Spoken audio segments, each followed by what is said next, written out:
नमस्कार दोस्तों, स्वागत है आपका divine knowledge and eternal peace पर। दोस्तों, आज हम कालिदास जी के जीवन पर रचित एक सच्ची घटना का वर्णन करेंगे और सीखेंगे कि हमें हमारे जीवन में कैसा जीवन जीना चाहिए, अपने धन ज्ञान इत्यादि का उपयोग कैसे करना चाहिए। तो चलिए शुरू करते हैं।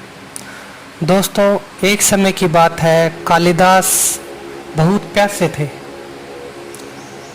वो किसी के घर के सामने जा खड़े हुए।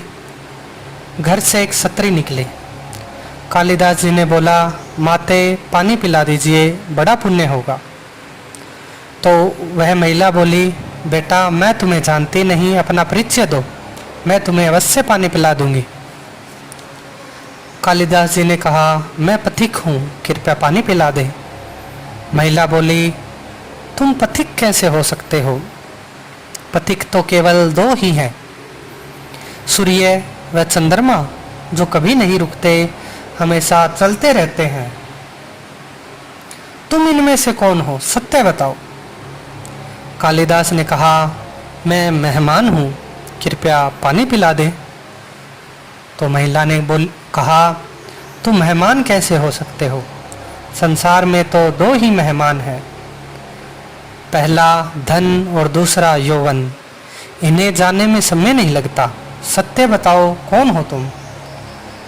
अब तक के सारे तर्क से पराजित और हताश हो चुके कालिदास बोले, मैं सहनशील हूँ, अब आप पानी पिला दीजिए। महिला ने कहा, नहीं, सहनशील तो दो ही हैं।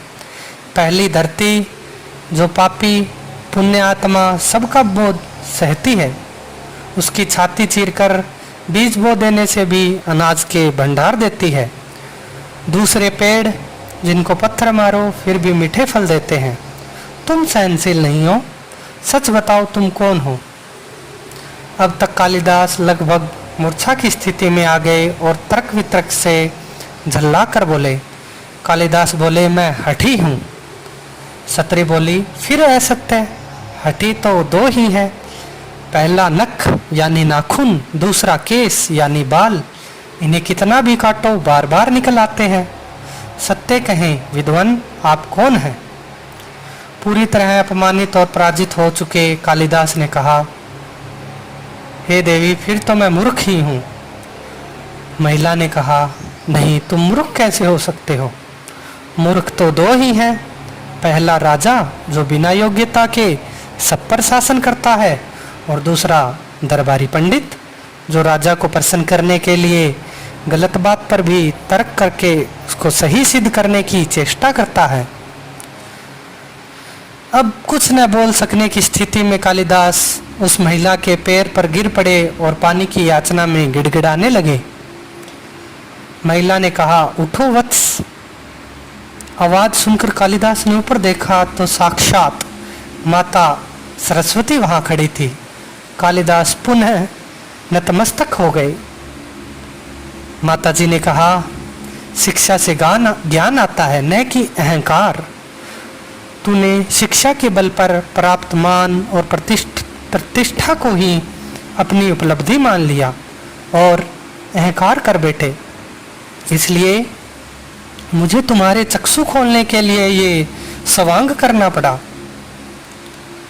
दोस्तों, कालिदास को अपनी गलती समझ में आ गई और भरपेट पानी पीकर वे आगे चल पड़े।